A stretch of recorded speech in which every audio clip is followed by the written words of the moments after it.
You mentioned Wisconsin. It wasn't long after Wisconsin that the president famously said the private sector is doing fine, and Team Romney and other Republicans understandably jumped on that one. Governor Romney said something in his response to that, though, that Team Obama has grabbed on. I want you to listen.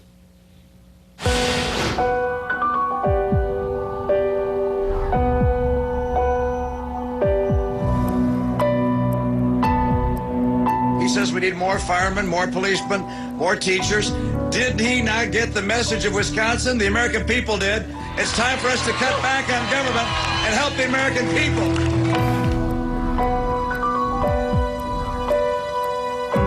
It's a pretty good snapshot of the competing philosophies. The president says use federal dollars to help. Governor Romney says no. Yeah, it's interesting. My newsletter is going to be on the president's comments. And when you look at it, he says, you know, states don't have the, quote, flexibility Washington has. Now, what's he talking about? He's talking about deficit spending.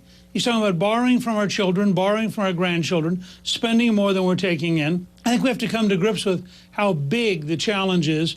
And does that mean there will be fewer teachers? The honest answer is yes. Does it mean that you're not going to get quite the same pension plan people have been getting? The honest answer is yes. Now, President Obama may say, well, we can borrow our way out of that decision. I don't think the American people agree with him. Right after Wisconsin, Governor Walker, who pushed back convincingly the recall effort, said if he had any advice for Governor Romney, it would be to be bold. That's something you said during the campaign, not so much.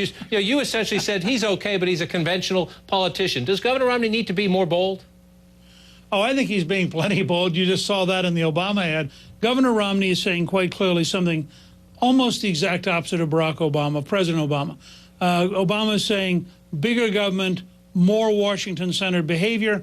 Governor Romney is saying smaller government, more private sector-centered behavior. That's going to be a big choice. It's going to affect Senate races, House races, the entire national dialogue. And I think that's healthy. That's what a good campaign should be about. Mr. Speaker, appreciate your time. All righty.